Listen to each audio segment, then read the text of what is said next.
남성뿐만이 아니라 여성들도 다 같이 서서, 그리고 저기에 가득 성가대들이 서서 찬양할 날이 빨리 왔으면 좋겠습니다.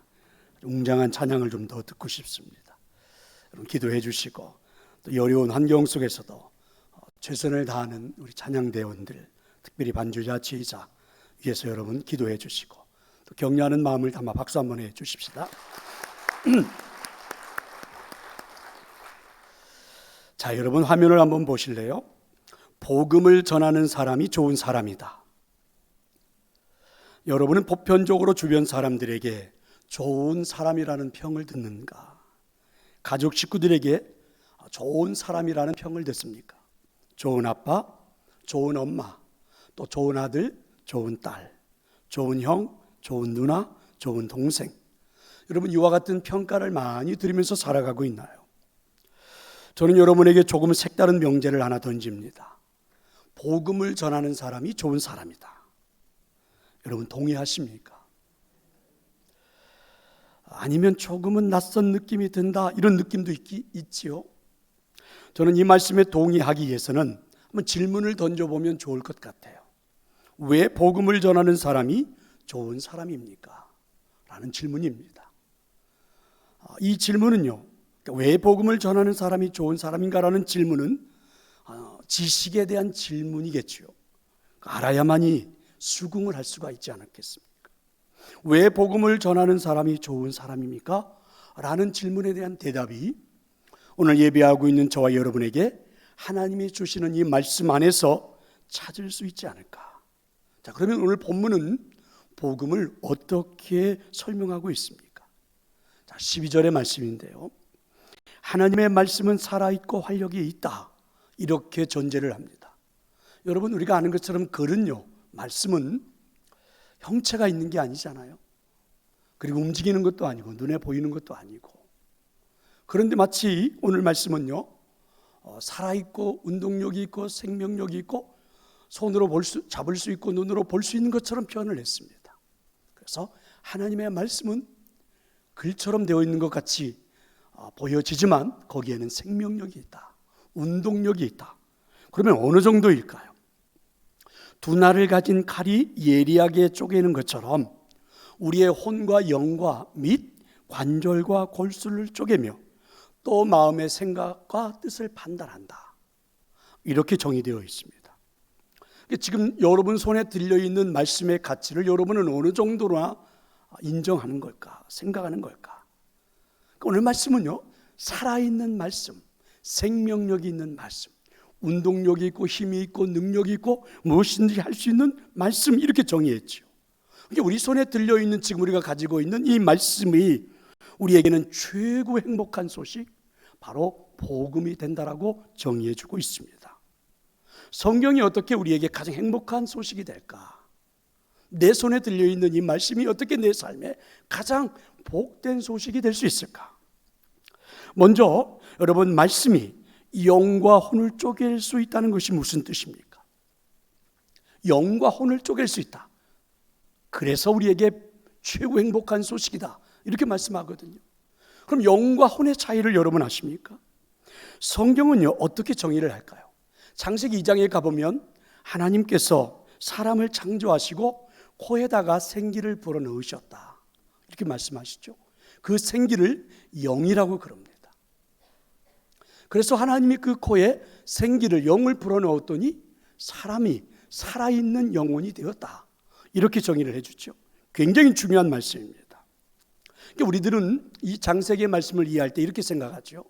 마치 하나님께서 사람을 만드실 때에 그 지점도 진흙 같은 것으로, 흙으로 이렇게 마치 인형처럼 만들어 놓은 다음에 거기다 하나님이 훅 하고 생기를 불어넣으니까 그때부터 사람이 숨도 쉬고 움직이고, 이렇게 이제 우리는 대부분 알고 있는데요, 사실은 이것보다 오히려 창세기에 있는 말씀은 이런 의미가 더 많습니다. 하나님 우리를 만드셨을 때 이미 지금 저와 여러분들처럼 숨 쉬고 눈도 앞을 볼 수 있고 움직일 수도 있고 그런 생명이었어요.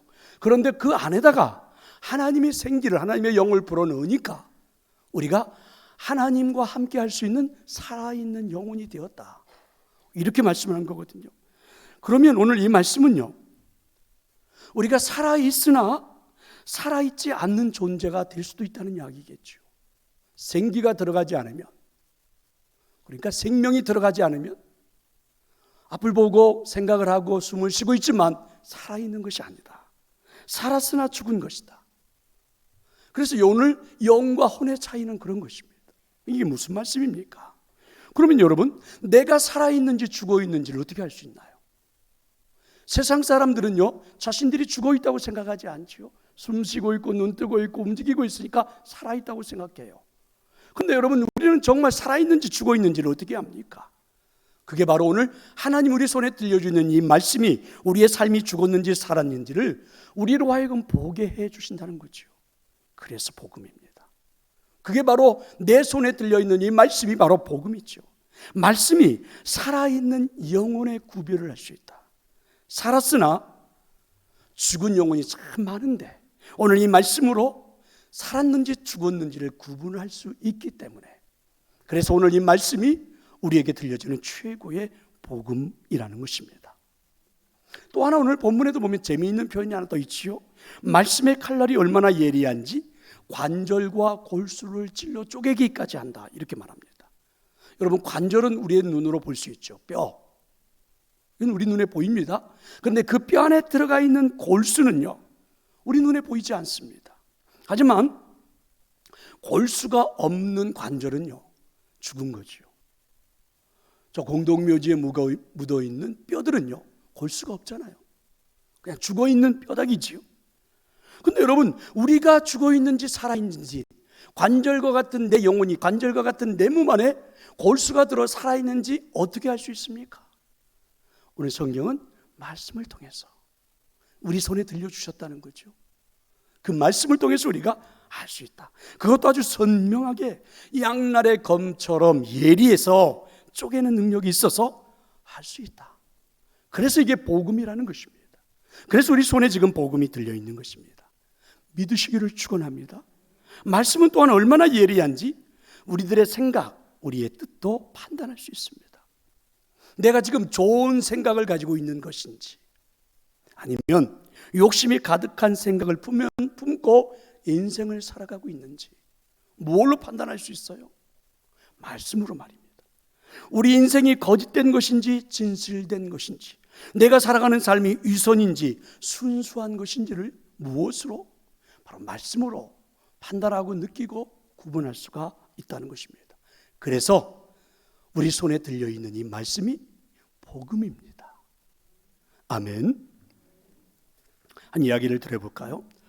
러시아에서는요, 초중고 학생들에게 모스크바에 있는 그 무신론 박물관에 가서 견학을 시킨다고 그러죠. 신의 존재를 부정하는 그러한 공부를 시킨다는 겁니다. 그래서 이 박물관에 오면 그 박물관에 있는 안내원이 이곳에 찾아온 학생들에게 종교의 해로움, 그리고 종교의 악함, 또 이와 같은 것들을 잘 증명하는 전시된 작품들을 보면서 설명해 준다고 그러죠. 그 다음에는 이제 학생들에게 사람들의 진화론, 어떻게 진화가 되었는지 과정을 또 설명해 준대요. 그리고 역사 속에 종교 재판을 통해서 얼마나 많은 사람들이 끔찍하게 죽어갔는지도 보여줘서 종교의 무용론을, 종교의 악함을 사람들에게, 아이들에게 보여준다는 거죠. 가르친다는 겁니다. 어느 날 안내인이 이제 이렇게 방문하는 이 아이들에게 오래된 십자가 하나를 들고서 설명하기 시작했습니다. 학생들, 옛날엔 사람들이 무식했어요. 그래서 그들은 예수라는 사람이 하나님의 아들이라고 믿었어요. 사람들은 그가 사람들을 죄에서 구해 주려고 하늘로부터 왔다고 생각했어요. 어리석게도 사람들은 그가 모든 사람들의 죄를 담당하고 십자가에서 달려 죽었다고 믿었어요. 우리 조상들은 아주 무식했던 것이죠. 누구든지 예수를 믿으면 죄를 용서받고 예수가 부활했던 것처럼 자기들도 후에 죽은 자들 가운데서 부활해서 영원히 아름다운 삶을 누리게 되리라고 가르쳤다니 얼마나 어리석어요. 이렇게 이제 아이들에게 설명을 하고 있는데 12살 된 소녀 하나가 울기 시작했습니다. 선생님, 저는 제가 그동안에 잘못됐던 일들 때문에 마음이 늘 괴로웠어요. 어머니가 저 때문에 우시는 걸 보고 아버지가 속였던 나 때문에 힘들어하는 것을 보고 학교에서 시험 칠 때 부정행위를 했던 것들을 생각하면, 그리고 이 모든 것들이 언제나 제 마음속에서 저를 힘들게 해서 어떻게 하면 이 죄를 다 벗어날 수 있을까 하고 걱정하고 있었어요. 그런데 예수님께서 정말 내 죄를 용서해 주시나요? 저도 천국에서 살고 싶어요. 울먹이면서 말하는 이 소녀의 이야기가 굉장히 충격적이었죠. 사실은 이 선생님은요, 종교의 무용론을 말하기 위해서 성경에 있는 내용을 그대로 말했는데 어떻게 이런 역사가 일어난단 말입니까? 이걸 성경이라고, 그래서 살아있고 생명력 있고 운동력 있다라고 말하는 거죠. 이게 바로 복음입니다. 믿으시기를 축원합니다. 그러면 우리가 복음을 전하고 복음대로 산다는 것이 무슨 의미입니까? 하나님의 말씀대로 살아가는 사람들에게서 저와 여러분, 오늘 예배하고 말씀을 듣고 말씀을 가슴에 품고 손에 들고 그리고 내 가슴에 복음을 담고 세상에 나가 살아가고 있는 우리 믿음의 사람들을 통해서 살아있는 것, 죽어있는 것, 썩은 냄새 나는 것, 향기 냄새 나는 것, 그리고 선한 일과 악한 일의 기준이 아주 명확하게 드러나고 있다는 것입니다. 왜 복음을 전하는 사람이 좋은 사람입니까? 적어도 우리가 복음을 전하는 사람이 된다고 하는 것은 적어도 저와 여러분이 복음을 전하는 현장에, 삶의 현장에 서 있다라고 하는 것은 내가 서 있는 그곳에 바로 복음을 들고 있는 우리가 기준이 세워진다는 의미가 아니겠습니까? 그 기준에 의해서 사람들이 움직이고 판단할 수 있다는 것입니다. 우리는 이런 이야기를 많이 듣죠. 세상이 너무 혼탁하다. 세상이 너무 혼란스럽다. 어떤 것이 정의인지를 알 수가 없다. 어디로 가야 할지를 모르겠다. 그래서 이렇게 방황하고 있는 현대인들에게 만들어진 탈출구가 하나 있죠. 그게 무엇입니까? 포스트 모더니즘이죠. 정의가 어디 있느냐? 내가 좋아서 하면 그게 정의지. 이런 것입니다. 이와 같은 사상이 팽배하죠, 현대에는요. 그래서 정말 혼란스러운 세상입니다. 기준이 모호해졌지요. 어디를 바라보고 기준을 삼아야 합니까? 우리가 다녔던 학교가 기준이 되나요? 우리가 우리의 잘잘못을 가려주는 사법부가 우리의 기준이 됩니까? 우리의 안녕과 질서를 이끌어주는 이 정부가, 이 나라가 기준이 되나요? 누구를 바라보고 기준을 삼아야 합니까? 우리 아빠 엄마는 나의 인생의 기준이 됩니까? 나를 가르쳐 주었던 선생님은 기준이 됩니까? TV에서 그렇게 유명한 유명인들, 연예인들, 지식인들, 여러분 이들이 우리의 기준이 됩니까? 기준이 없는 세상입니다. 그래서 여러분 이 세상은 정말 혼란스럽죠. 그런데 여러분 이렇게 혼란스러운 건, 기준이 없는 건 당연한 것이 아닙니까? 왜냐하면 눈에 보이지 않는 것, 진리를, 행복을, 보람을 우리가 어떻게 판단하고 옳고 그름을 알 수 있단 말입니까? 알 수가 없어요. 그런데 우리 성경이 말해주죠. 말씀이 기준이 된다. 예리한 양날을 가지고 있어서 충분히 알 수 있는 말씀, 그게 바로 말씀, 바로 복음이 우리 삶의 기준이 되는 것입니다. 그래서 여러분, 복음을 전하는 사람이 좋은 사람이다, 이렇게 말할 수 있죠. 왜요? 복음이, 말씀이 우리들의 삶의 기준을 제시할 수 있기 때문입니다. 성도 여러분, 왜 복음을 전하는 사람이 좋은 사람이라고요? 세상의 기준을 제시할 수 있기 때문이고, 세상의 기준을 제시한다는 것은 무엇을 말하는 것입니까? 다르게 말하면 복음을 전해야 하는 이유가 무엇입니까? 저와 여러분의 손에 들려있는 이 말씀이 가지고 있는 능력, 이것을 전해야 하는 분명한 이유가 무엇입니까? 먼저 복음은요, 삶을 변혁시키는 중요한 열쇠가 되기 때문입니다. 세상에는 필요한 일을 하는 사람하고 그 다음에 원하는 일을 하는 사람이 있는데, 이 두 사람의 차이가 있습니다. 하나님의 말씀을 따라서 살아가는 사람들은 필요한 일을 하는 사람이라 이렇게 말할 수 있고, 그 다음에 우리가 전하고 있는 이 복음, 우리가 전도하는 것은 바로 이와 같은 필요한 일을 하는 사람을 만드는 일이지요. 이 세상에는요, 자기가 원하는 일을 하는 사람이 훨씬 많습니다. 자기 하고 싶은 대로, 자기 소원대로, 자기 원대로 인생을 살아가는 사람들이 굉장히 많죠. 하나님께서 원하시는 일을 하는 사람, 필요한 일을 할 수 있는 사람들이 그리 많지가 않습니다. 그래서 여러분, 이 복음은요, 이렇게 자기가 원하는 일만을 좋아했던 사람들을 이제는 필요한 일을 하는 사람으로 변하게 하는 능력이 바로 복음, 말씀입니다. 아멘. 그래서 복음이 들어가면 필연적으로 사람들이 구별이 돼요. 디모데후서 3장 16절과 17절은 그래서 이렇게 말하죠. 모든 성경은 하나님의 감동으로 된 것으로 교훈, 책망, 바르게 함, 의의를 교육할 수 있어요. 그리고 나면 어떻게 됩니까? 하나님의 사람으로 온전하게 되고 모든 선한 일을 행할 수 있는 능력의 소유자가 되는 것. 이게 말씀입니다. 이게 복음입니다. 믿으시기를 축원합니다. 오카는 목사님이 쓴 평신도를 깨운다라는 책에 보면 로렌스 경이라는 사람의 이야기를 인용하는데요. 한번 들어볼래요? 여기에는 이렇게 말합니다. 평신도가 정말 원하는 것이 무엇인가? 그러니까 오늘 여기서 예배하는 여러분들이 정말 원하는 게 무엇인가? 그들은 교회답게 보이는 건물, 그리고 그들이 보기에 성직자답게 성장한 목사, 그리고 평소에 몸에 익은 스타일대로 드리는 예배를 원한다. 전통적인 예배죠. 그리고 여기에 한 가지 더 원하는 것이 있는데, 그들은 교회가 그들 혼자 가만히 있게 내버려 두어 달라는 것이다. 이게 평신도들의 소원하는 거래요. 여러분, 제가 막 교회에서 뭘 프로그램 만들어갖고 여러분 막 움직이게 하고, 여러분 나오라고 그러고 들어가라고 그러고 막 뭐 하라고 그러면 되게 싫어한다는 거예요. 이제서야 알았습니다. 그래서 평신도를 깨운다, 이런 책을 쓴 거거든요, 이분이요. 한번 생각해 볼래요? 우리가 하나님의 말씀을 믿는다고 하지만, 아니 때로는 믿고 싶다고 이야기하지만, 가만히 우리 속을 한번 들여다볼래요? 말은 그렇게 하지만 우리 속을 들여다보면 말씀을 믿는다는 것이, 말씀대로 살아가는다는 것이 얼마나 우리에게 두려운 일인지 몰라요. 사실은 두려움으로 채워질 때가 있죠. 하나님의 말씀은 분명히 말했잖아요. 하나님의 말씀은 우리 사람들로 하여금 온전하게 하고 모든 선한 일을 행할 수 있는 능력자로 만들어주는 게 말씀이에요. 그런데 그 말씀이 내 안에 들어가서, 내 속에 들어가서 나를 변화시키는 게, 우리는 사실은 좋아하는 것 같지만 굉장히 두려움에 빠져 있어요. 다르게 말해보면 이런 거죠.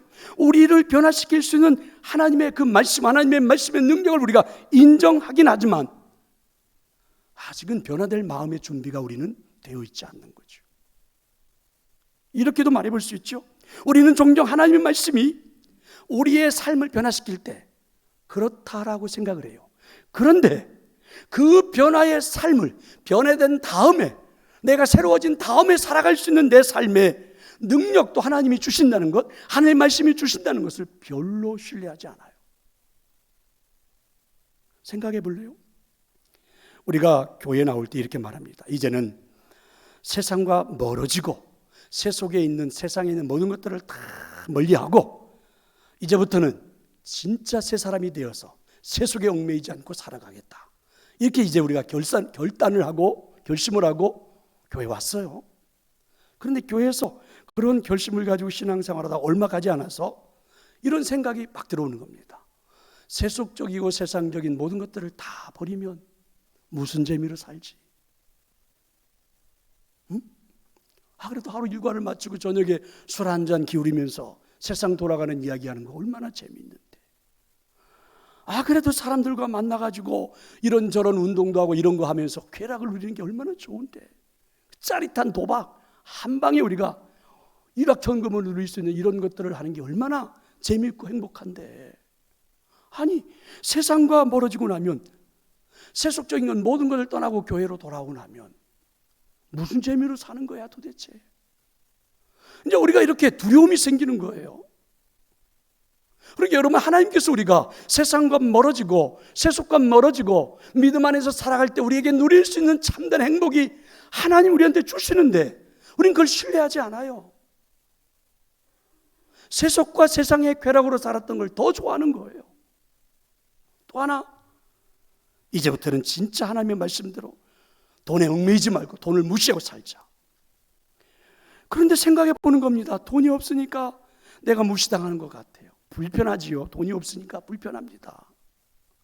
그리고 자존심도 상해요. 돈이 주는 쾌락, 돈이 주는 그 재미, 이런 것들은 솔솔한데 내가 이 세속적인 이 돈과 모든 걸 거리를 두고 살아가면 무슨 재미로 살지? 돈 버는 재미가 만만치 않은데, 쓰는 재미도 만만치 않은데 무슨 재미로 사냐 말이야.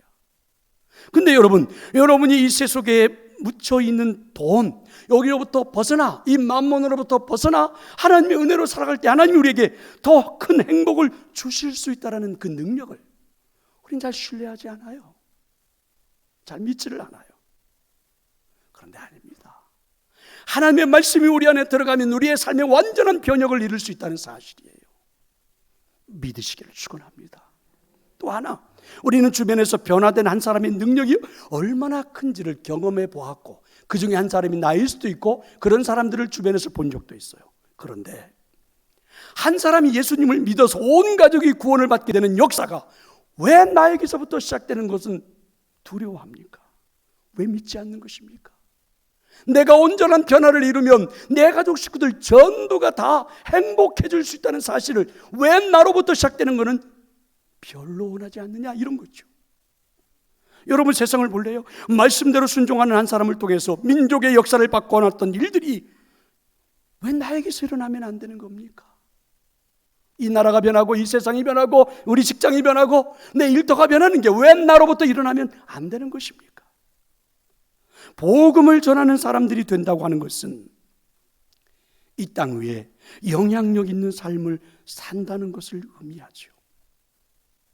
비록 여러분, 나를 통해서 가정이 달라지고 세상이 달라지고 일터가 달라지고 사회가 달라지는 것, 설령 나를 통해서 그 큰 엄청난 일이 일어나지 않는다 할지라도 내가 전한 복음 때문에 누군가가 예수 그리스도를 만나 이 삶을 바꿀 수 있고 세상을 바꿀 수 있는 누군가가 나올 수 있다면, 그래서 이 나라의 경제도, 이 나라의 평화도, 이 나라의 정치도 바꿔놓을 수 있는 사람이 나올 수 있다면 내가 그와 같은 믿음을 가지고 헌신하는 사역자가 되면 안 되는 걸까? 여러분, 제가 그 신앙생활을 했던 그 어린 시절에 다녔던 교회가 있습니다. 주일학교 시간에 저한테 복음을 전해 주었던, 말씀을 전해 주었던 우리 선생님이 있죠. 분반 공부 시간에 또 뭐 이렇게 설교할 때, 제가 이제 중학교 고등학교가 될 때에 중학교 고등학교 학생들을 담당하는 학생의 그 선생님이 됐어요. 또 그분이 바로 길유복 장로님이라는 분이신데 지금은 은퇴하셨습니다. 근데 여러분, 이분은요 초등학교밖에 나오지 않았어요. 이분이 얼마나 저한테 하나님의 말씀을 잘 가르쳐 주었던지, 어린 저에게 초등학교밖에 나오지 않은 그분이 말입니다. 그런데 여러분, 저는 오늘 그분을 통해서 들었던 하나님의 말씀, 그분을 통해서 만났던 예수 그리스도를 가지고 이제는 그분이 상상도 못하는 일들을 하면서 인생을 살아가고 있습니다. 여러분, 그렇게 살아가는 인생을 사는 것 왜 우리가 하면 안 됩니까? 그러니까 복음을 전하는 자가 된다고 하는 것은 그 복음 때문에 하나님의 행하실 일을 믿고 하나님의 행하실 일을 신뢰하는 사람이 살아가는 삶의 방식이에요. 그러니까 복음을 전하는 것은 내 삶의 방식이란 말입니다. 내가 세상에 드러나게 쓰임받지 않아도 나로 말미암아 쓰임받는 사람이 나타나게 하는 것 보고 기뻐하는 것, 나의 복음 전함이 누군가를 하나님의 손에 붙들리는 사람이 되게 하는 것, 하나님이 그 사람을 통해서 이 세상을 바꿔가는 하나님의 역사가 일어나게 하는 것, 그게 복음을 전하는 거거든요. 그게 우리들의 삶의 방식이거든요. 그렇다면 여러분, 이 복음을 전하는 것은 단순한 것이 아닙니다. 한 인간의 삶의 변화, 그 사람을 통한 세상의 변화, 하나님의 나라가 이루어지는 세상, 이 일을 하는 사람이 정말 좋은 사람이 아닙니까? 이렇게 여러분, 말씀을 전하는 사람, 복음을 전하는 사람이 정말 좋은 사람이 아닙니까? 이 일을 하는 사람이 정말 소중한 일을 하는 사람이 아닙니까? 하나님이 오늘 우리한테 들려주시는 하나님의 음성입니다. 저는 부디 여러분이 이 세상에 복음을 전하는 좋은 사람이 될 수 있기를, 그래서 오늘 이 설교가 여러분에게 감동이 되기를 축원합니다. 왜 복음을 전하는 사람이 좋은 사람일까요? 세상의 기준을 제시할 수 있기 때문이죠. 세상의 기준을 제시한다는 게 무엇입니까? 복음을 전해야 하는 이유가 무엇입니까? 우리 손에 가지고 있는 말씀을 가지고 있는 능력, 이것을 내가 세상에 전해야 하는 분명한 이유가 무엇입니까? 또 한 가지는 복음을 전한다는 것은 하나님과 동일한 관심을 갖기 때문입니다. 목사님 한 분이 목회를 할 때 저처럼 이제 강단에서 이렇게 설교를 하고 있었는데 설교가 한참 진행되는데 뒤에 있던 사모가 왔다 갔다 하는 겁니다. 막 들락날락 하는 거예요. 평소하고 다르게. 그리고 뭔가 막 나한테 손짓을 하는 것 같아요. 얼른 느낌을 보니까 뭔가 큰 일이 일어난 것 같아요. 느낌이 왔습니다. 설교가 끝날 때쯤 돼서 메모지 한 장이 올라왔는데 아들을 잃어버렸다는 거예요. 예배 성도들을 잘 인도하고 뭐 이러다 보니까 아들이 어디로 가는지도 몰라서 아들을 잃어버렸어요. 그래서 예배를 마친 다음에 교인들에게 이 목사님 부탁을 했습니다. 제발 우리 아들을 좀 찾아주세요. 그래서 지역을 나누고 교인들을 나누어서 밖으로 내보냈습니다. 우리 아들을 좀 찾아달라고. 본인도 이제 차를 타고 여기저기를 찾아다니다가 보니까 글쎄 시장 앞을 지나가는데 그래서 시장에서 시덕거리면서 오뎅을 먹고 있는 교인들을 본 겁니다. 막 웃고 떠들어가면서 오뎅을 막 먹고 있는데 목사님 눈에 어떻게 보였을까? 그런데 그날 저녁에 어떤 교인이 헐렁벌떡이며 목사님을 찾아와 말하죠. 목사님 죄송합니다. 아직도 아들을 찾지 못했는데요. 걱정이 되어서 돌아왔습니다. 저녁 예배를 마친 다음에 다시 찾아볼게요. 이때 목사님이 그 교인이 얼마나 고맙든지 아들은 찾지 못했어도 아들을 찾기 위해서 애쓰는 모습을 보면서 감동하게 되었다는 거죠. 성도 여러분, 하나님이 우리의 모습을 보시면서 가장 기뻐하는 모습이 무엇이라고 생각하십니까? 하나님의 관심과 우리가 동일하게 살아갈 때 하나님께서 우리를 얼마나 기뻐하실까? 디모데전서 2장 4절입니다. 하나님은 모든 사람이 구원을 받으며 진리를 아는 데에 이르기를 원하시느니라. 하나님의 관심은 모든 사람입니다. 우리가 구분해 놓고 생각하는 사람들이 아니라 모든 사람들이 구원받기를 원한다는 사실을 분명하게 기억해야 할 것입니다. 그리고 이 세상 사람들이요, 얼마나 하나님을 필요로 하는지 아십니까? 말을 안 해서 그렇지 주변에 있는 여러분, 얼마나 많은 사람들이 하나님을 필요로 하는지. 성도 여러분, 우리는 구원을 받았습니다. 구원의 감격에 살아 있습니다. 우리는 하나님의 사랑을 경험했습니다. 오늘도 예배하는 시간처럼 하나님의 은혜를 받습니다. 이때 우리 마음에는 이상하리만큼 부담감이 있지 않나요? 말씀을 듣고 은혜를 받을 때마다 진실하게 살고 싶고 행복하게 살고 싶고 무엇인가 하나님을 위해서 일하고 싶고 더더욱 나의 믿지 않는 우리 아버지 어머니 자꾸만 가슴에서 떠오르고 내 사랑하는 아들 딸들 내 형제들 자꾸만 그들이 눈앞에 아른거려서 그들에게 교회를 다니라고 하나님을 섬기라고 하나님을 믿으라고 말하고 싶은 생각들이 가득 차기 시작하죠. 이런 것들을 우리는 거룩한 부담감이라고 합니다. 바로 하나님의 마음을 알아가기 시작한다는 것입니다. 바로 하나님과 소통이 시작되는 거죠. 여러분 생각해 보면 얼마나 큰 축복입니까? 내가 하나님의 마음을 알고 하나님의 관심이 내 생각 속에서 내 마음 속에서 움직이고 있다니 정말 놀랍지 않나요? 여러분 이렇게 사는 게 신앙생활이고 이렇게 하는 게 신앙생활의 보람 있는 인생이고 이렇게 살아가는 사람이 좋은 사람이죠. 그래서 복음을 전하는 사람이 좋은 사람입니다. 저는 여러분이 복음을 전하는 좋은 사람인 줄로 믿습니다. 왜 복음을 전하는 사람이 좋은 사람입니까? 세상의 기준을 제시할 수 있기 때문이죠. 세상의 기준을 제시한다는 게 무엇을 말합니까? 복음을 전해야 하는 이유가 무엇입니까? 우리 손에 들리는 이 말씀이 가지고 있는 능력, 이것을 전해야 하는 분명한 이유가 무엇입니까? 복음을 전할 때 우리의 순전함이 드러나기 때문입니다. 복음을 전하는 자가 좋은 그리스도인인 것은 그들의 삶에서 순전함이 드러나기 때문이죠. 순전함이라는 말은 일관성 있는 사람이라는 말입니다. 순전함이란 복음에 대한 신실성을 말해주죠. 순전함이란 삶에 대한 성실성을 말해주죠. 그래서 내가 감동을 받고 성령의 감동을 받고 살아가고 있는 나의 신실한 모습, 나의 성실한 삶의 모습이 드러나고 보여지는 게 복음을 전하는 것이란 말이죠. 다윗은 그의 주변 사람들에게 감동을 주는 그런 사람이었습니다. 하나님께서 다윗의 중심을 보시고 그를 택하셨던 것은 그 삶의 일관성 때문이죠. 다윗은 삶의 상황에 따라 변한 게 아닙니다. 하나님 안에서 옳다고 생각하는 길을 올곧게 걸어갔던 사람이죠. 하나님이 그와 함께 하셔서 놀라운 일을 행할 때도 다윗은 하나님의 사람이었고, 목숨의 위협을 받으며 사울왕에게 쫓겨다니며 숨어 지내야 했던 시절도 하나님의 사람이었고, 그가 도망자로 쫓기던 시절 그에게는 사울왕을 죽일 수 있는 기회가 있었지요. 주변 사람들이 이야기합니다. 당신에게 기회가 왔습니다. 하지만 사울왕을 죽일 기회가 왔을 때에도 사울왕의 몸에 칼을 대지 않았습니다. 사무엘상 24장 6절은 이렇게 말하죠. 자기 사람들에게 이르되 내가 손을 들어 여호와의 기름 부음을 받은 내 주를 치는 것은 여호와께서 금하시는 것이니 그는 여호와의 기름 부음을 받은 자가 됨이니라.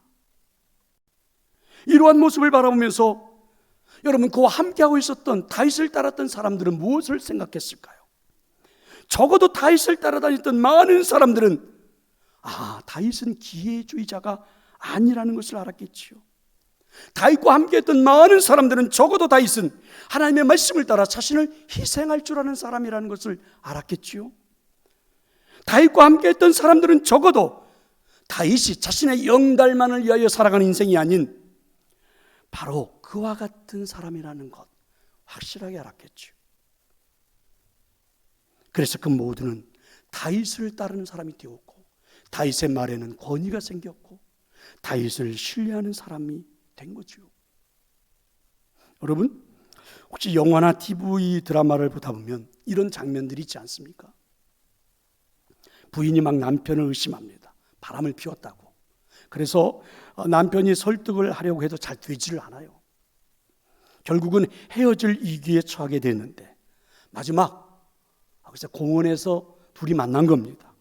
그때 남편은 부인에게 갑자기 가슴을 확 열어서 앞에 가슴에 있는 뭔가를 보여주는 겁니다. 그 뭐냐면 신혼여행 때 함께 사진을 넣어 만들어 입었던 티셔츠예요. 근데 거기에는 아내 얼굴이 커다랗게 박힌 옷이 있었습니다. 그것을 보여주면서 남편이 이야기를 해요. 좀 멋진 대사입니다.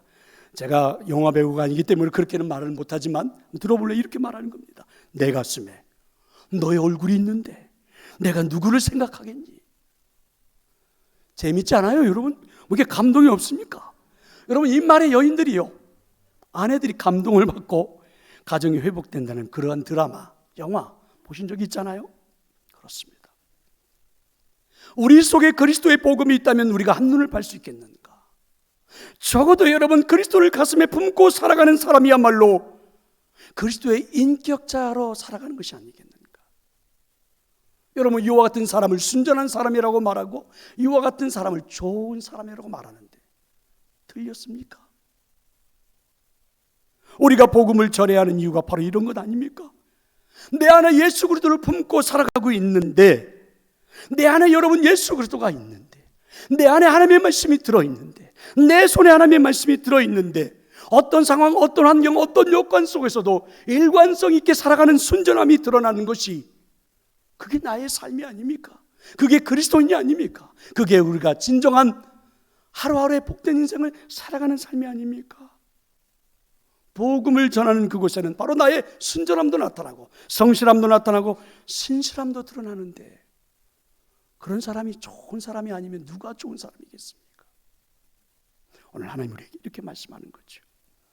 저는 여러분이 언제나 복음을 전하는 현장에 살기에 여러분의 성실함도, 여러분의 신실함도, 여러분의 순전함도 드러나서 정말 좋은 사람인 줄로 믿습니다.